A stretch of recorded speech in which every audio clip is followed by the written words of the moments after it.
Hello, my pack, my tribe. Welcome to Howling After Dark.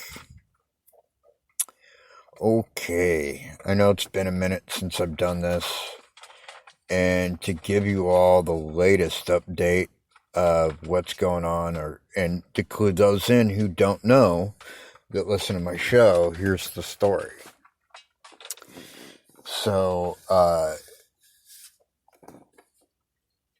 we lost the house in Akron. Or to be more exact, it was basically stolen from us by blood-sucking douchebags called Go America LLC out of California. Bought the house out from under us sight unseen and managed to get us evicted. Saying that, it was for delinquent payments, but the thing is once they purchased the property, nothing was ever set up for us to make payments in the first place. So I got some land in New Mexico. So we packed what we could in our crappy little minivan and started heading southwest when we hit Terre, Haute, Indiana, and our transmission went out. We can limp it around a little bit. Not recommended, but we can. But it won't go over 20 miles an hour. So, yeah, that's fun. So we've been stranded in Terre Haute, Indiana for a month now.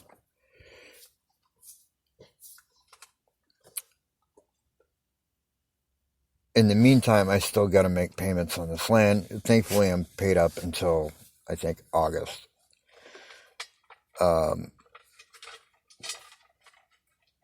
But it's like the more we fight leaving, the more events happen to conspire to keep us here.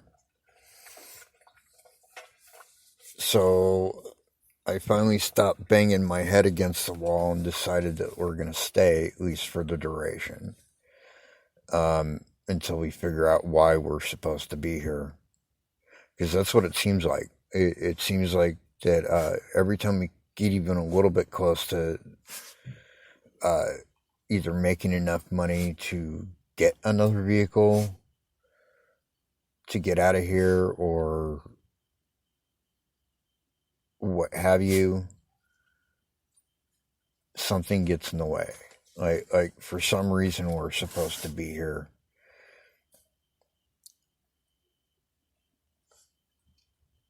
I don't know what that reason is entirely yet. I have some suspicions, but I'm not. I'm not going to say anything about it because would basically entail, airing somebody else's dirty laundry, so to speak, and I'm not going to do that. But fate can be a funny thing. I'm a big believer in everything happens for a reason. So,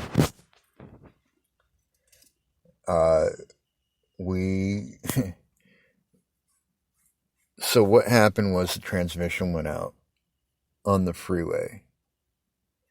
And we limped it off the freeway and had it parked in this one spot at Walmart for a week. Right? When basically the manager at the Walmart there decided that she didn't like us and called the cops, and the cops told us that we can't even shop there If we ever go back there at all, it's trespassing, etc., etc. And this lady didn't even talk to us, this manager. You know, if she would have talked to us, we could have at least explained the situation, and if she wanted us gone, fine. But I think it's kind of messed up that, you know, we were in this situation, and she just up and decided that, oh no, they're trespassing now, because we were told to leave initially, and we did. We left. We were gone for like 2 days, and then we went back and parked there. We weren't even there for 2 hours. And I wasn't there at the time. I was actually setting up our camp because, you know, we were told we can't be there, so I needed to find other arrangements for us. And luckily we have this tent. So I set up the tent in this little wooded area, right? And it was kind of perfect for a while. It was next to the like visitor center for Terre Haute / track and field museum, I guess. And then on the other side was just like electrical transformers. So it was just like this little wooded area in between. And we were there for like a month, basically.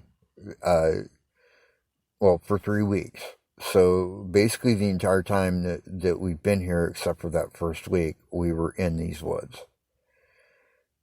And then yesterday,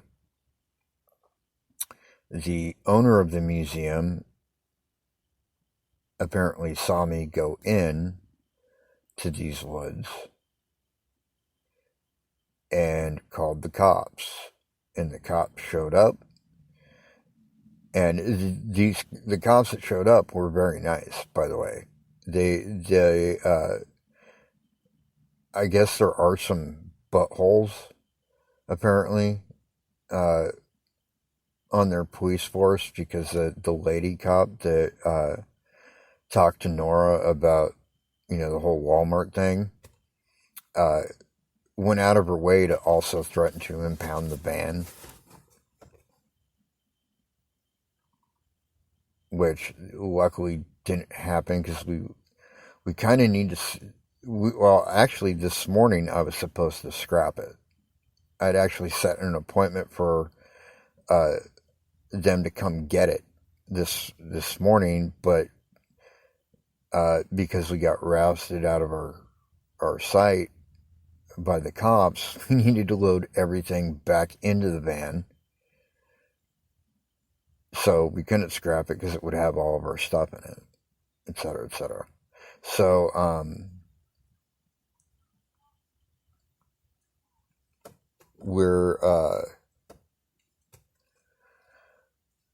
we didn't know where else to go, and the cop that talked to me when they rousted us out of our site told me that the owner of the visitor center had went down to this one campground and paid for us for 2 nights. And so we went down there, and he had called, but he never paid, number one. And then we found out that the reason he didn't pay is because they told him that we couldn't stay there. So we went to this other campground, managed to limp it like, I don't even know, like 6 miles away from where we started to this other campground where we are currently. I paid for last night and tonight. We have to limp it back to where we had it before, because Nora works in the morning and then I work tomorrow night. And this site is just way too far to walk, you know, from here to there. So We have to limp it back to the same lot that we've had it parked. Hope that they're okay with it, number one. And then figure out what the hell we're doing, because we don't even know where we're going next.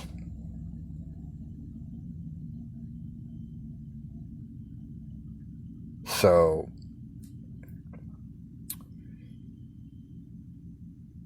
yeah, that's the situation we're in. We started a GoFundMe campaign a while back. Only a couple people so far have donated. I'm going to put the link in the description for this, because I'm actually pre-recording this. It's not live. So if you can help out my listeners, my pack, my tribe, please do. Even if it's only $1 or $2, every little bit helps. And I can't promise it'll go towards a new vehicle, but it will definitely go towards our survival here.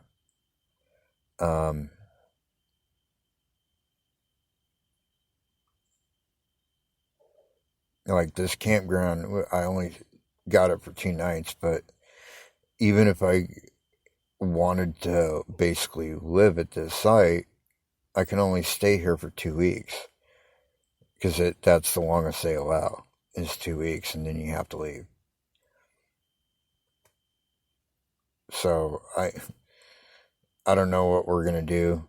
The van as is on borrowed time. We've had a couple different suggestions from people, and we're gonna try and figure out which the best option for us is. But it seems to push us farther and farther away from where our work is. So yeah, every little bit helps.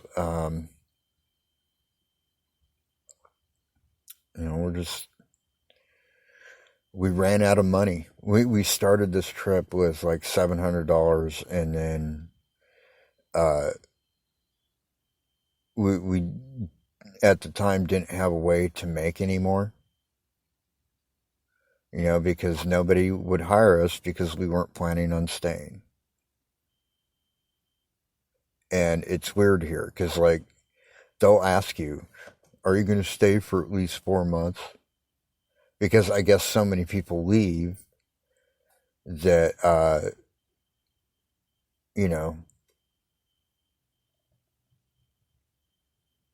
they kind of vanish after a paycheck or two. So, which I understand totally. We've met some wonderful people here, but we've met some not so wonderful people too. So it's kind of a mixed bag. The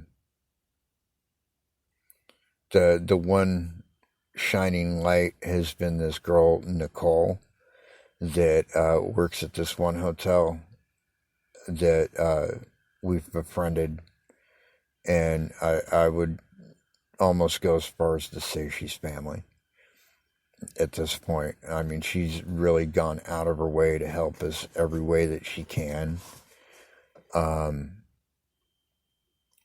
which has been awesome. She's even buying back a moped she sold to one of her neighbors, just so that we have a way to get around.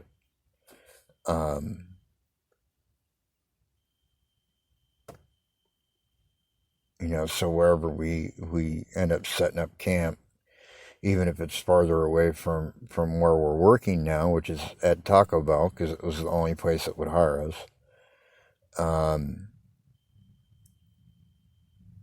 at least we would have a way to and from. At least that's, the idea.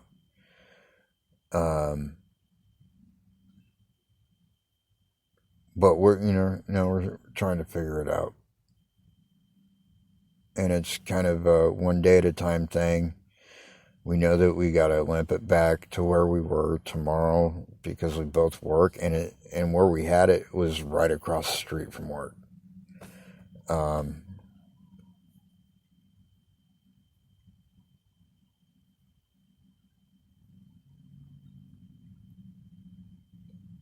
so yeah,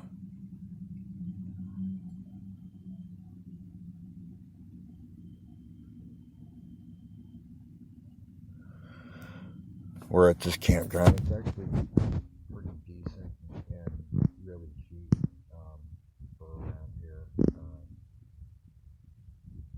The place we were sent to before uh, had it was a tent site with electric, but it had all this other stuff too, like a little kiddie train that went through the park and like kid, like really advanced like playground and stuff and all these. It was basically Disneyland for RVs, and but it had tent sites too. But the tent site with electric there was 40 some odd dollars a night. Here,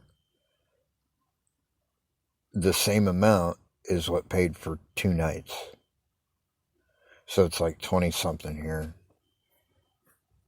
It doesn't have all the weird amenities, and it doesn't have some of the things we wish it had. Like, it doesn't have a laundry facility or anything like that, but screw it, you know. It's whatever. um but yeah, we could definitely use the help. So anyways, that's the update, um and the story on what happened to us, and why I've been off the air for a little bit. Anyways, on to tonight's show, which is related. Um, like I stated before, I'm a big believer in things happening for a reason, fate, destiny, whatever you want to call it. Um,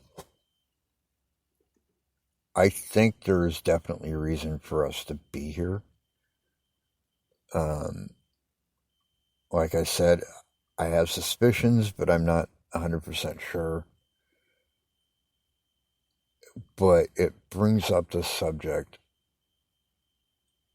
of, do you believe that things happen for a reason? Do you believe in fate? Do you believe in destiny?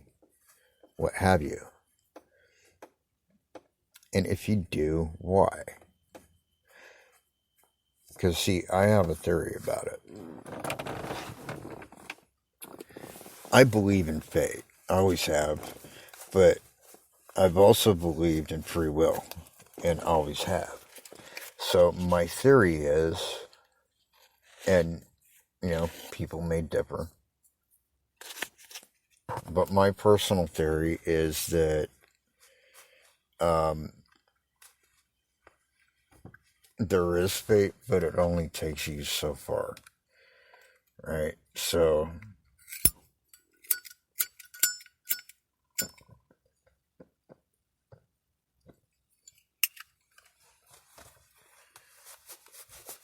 well, take this situation for example.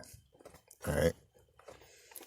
You're trying to move across the country, you break down in Terre, Haute, Indiana, and every time you start to get close to getting out, something happens that keeps you here. Doesn't take a lot to figure out that there's probably a reason why you're here, and that maybe you should stick around for a while. Right? But it's up to you to figure that out. Right?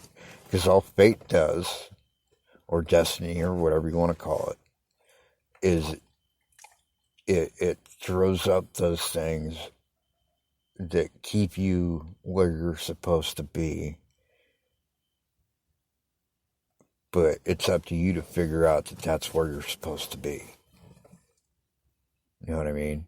Like, it's up to you to figure things out for yourself.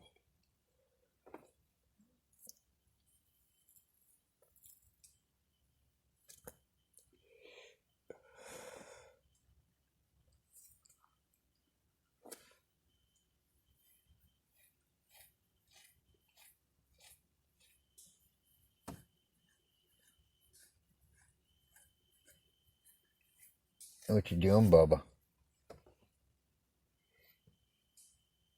I'm sitting in the van currently recording this.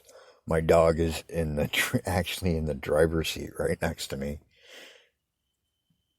And we're just sitting here at the campsite. It doesn't have Wi-Fi, so that's why I'm not live right now.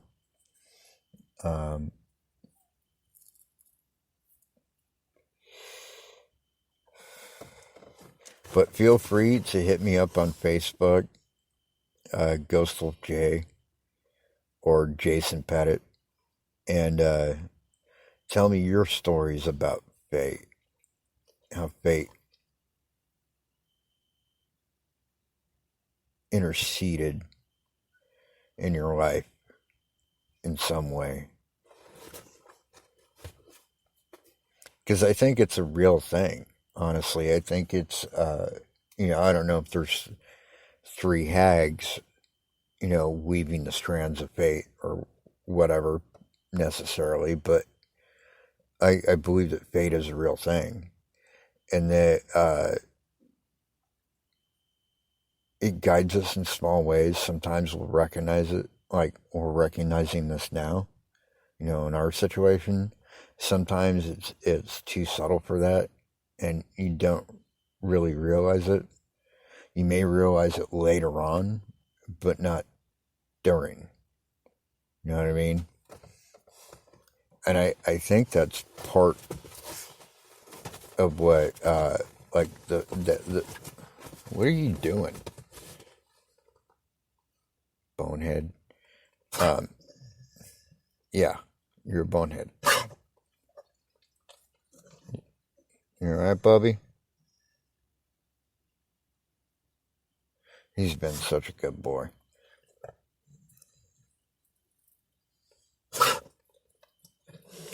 For those of you that what is with you? Are you alright? You alright?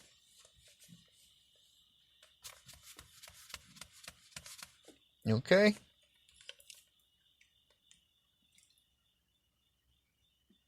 Alright, Bubba. Love you. Oh, you're gonna come over here with Daddy? Oh. Alright.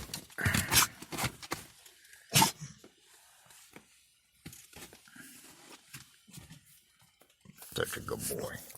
Yeah, you such a good boy. Oh, thank you for the kisses. Alright, go lay down. Go lay down.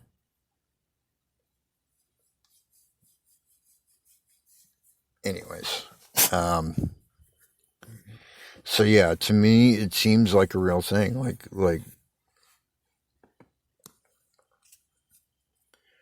but I'd be interested to hear other people's takes on it. So hit me up at Ghostal J on Facebook, or Jason Pettit would be probably better. Actually, that's the one I'm usually on.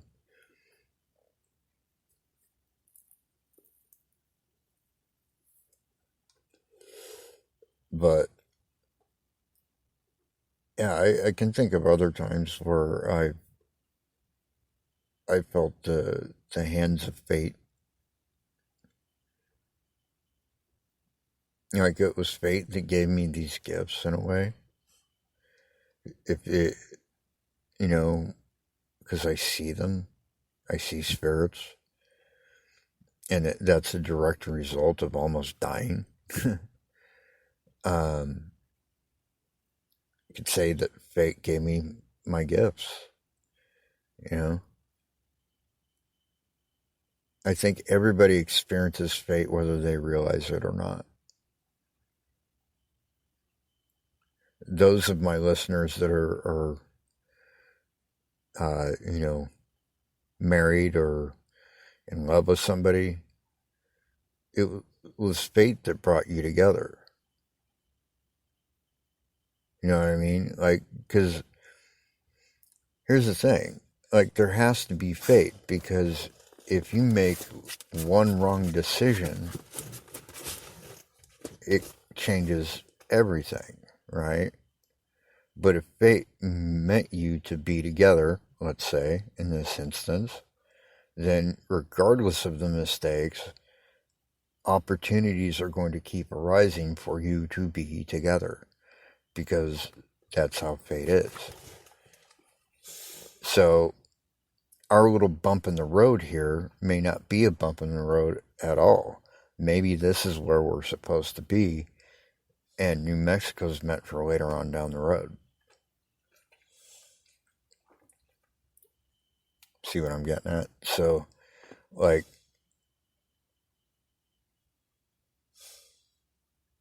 destiny, fate, whatever you want to call it, has a hand in pretty much everything, whether you realize it or not. That's my take, anyways.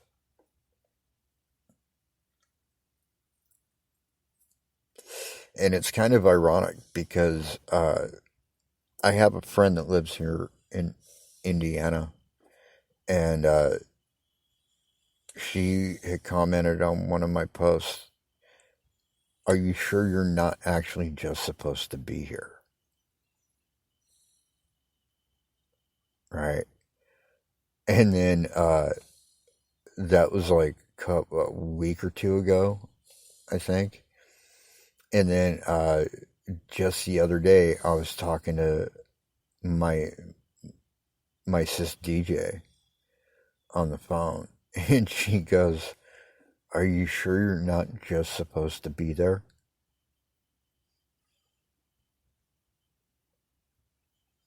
And then a third person said the same thing, and I'm like, okay, maybe I need to take a longer look at this. Maybe I need to accept that I'm supposed to be here right now. The only thing is, and this is like why I'm asking for help. For those that already know the story, it's not going to be any surprise for you. For those that haven't heard it before, the house that we lost, I got that house specifically so that I could have my dog Nacho, because they didn't care if I had him or not. Right? The whole reason that we got this property in New Mexico was so that I could have Nacho, because it's my property, nobody's going to care. Right? But then we get here, and everywhere we look, as far as like a place to live, a stable roof over our heads where we can live and not worry about it, everywhere says, well, pets are welcome, but they have to be under 30 pounds.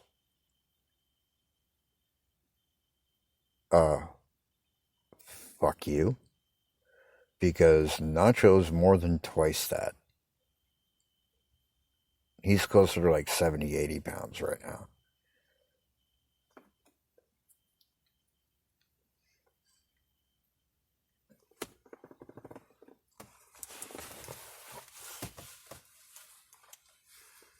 Which,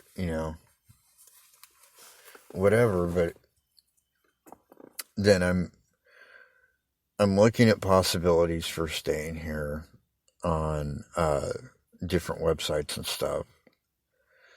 And there's one house that I saw that stood out to me because it would be kind of perfect, and it doesn't say anything about pets one way or the other,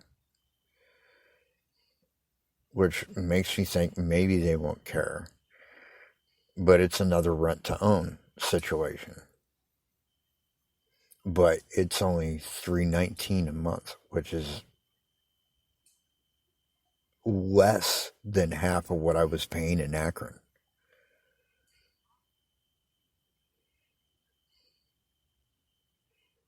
But it would be, and it's got a fenced yard, which will be perfect. So maybe I'm supposed to stay here.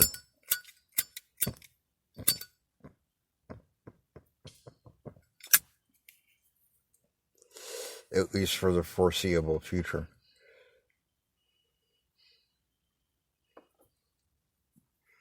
But the worry is that because they're basically living out of the van or living out of the tent, it's potentially dangerous for my animals. It's because, like, let's say we use the tent and we set up camp somewhere, right? And then the cops come along. He starts going off. A cop could very easily decide just to put him down. So far, they've been really cool about it, and I've explained to them, that he's got issues with strangers, especially people in uniform, because of his background. And I worry about him getting hurt because of that. He's really good in the tent, though. Like, we could have that thing zipped up, and he don't make a noise. Unless something comes around. Or someone.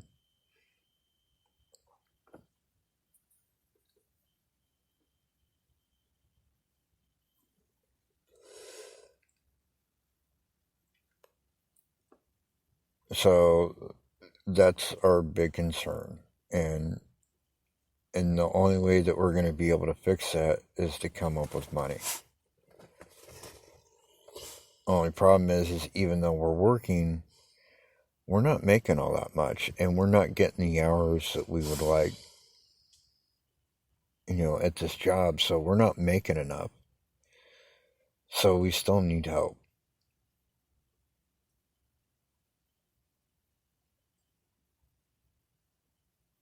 So that's why I'm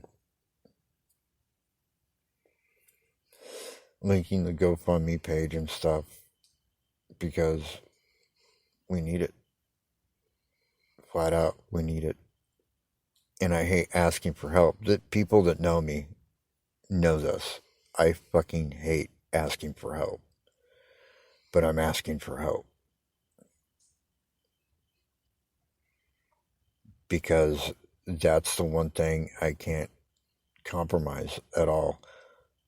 Whether it's, help getting a new vehicle or help getting into a place. Either way.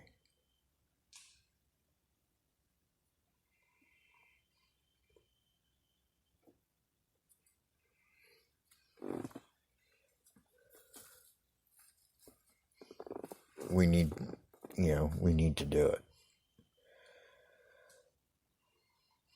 But my fear is that fate has a hand in that too, and that's why we haven't been successful at it. So while it may want us here, it may not want us to have a house here. I'm hoping I'm wrong on that. And with your help, we will be. One way or the other. Because even if we, stick around for whatever the reason is that we're supposed to be here, and then we take off, we're still going to need help regardless. Or if we just stick around, if we get like a rent-to-own situation and we're here for, 5 years, which is how long it would be to pay off that land in New Mexico, then we're still going to need help because we got to come up with like a down payment, which is going to be at least $1,000, potentially more.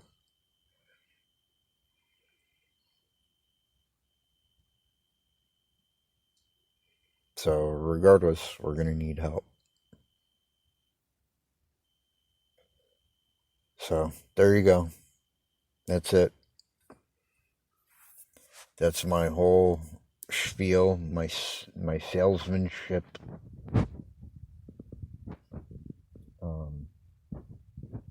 And if you donate $100, you will get some free swag once I have it made up. I'm going to have t-shirts made up. Haven't figured out the design part yet, but the caption's going to say, I survived Terre Haute 2022. And I may do hats too. I don't know yet. But yeah, there you have it. The whole kit and caboodle.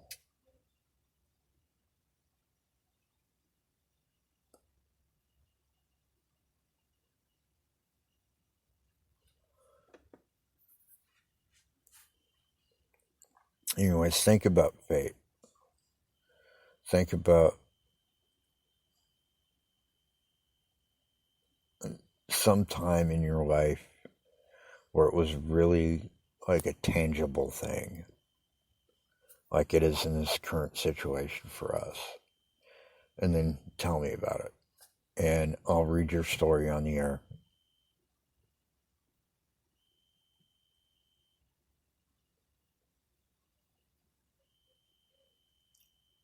So, yeah, Jason Pettit, that's P-E-T-E-T on Facebook. And go ahead and message me and I will read your story on the air. All right, until next time, I pack my tribe. Peace out.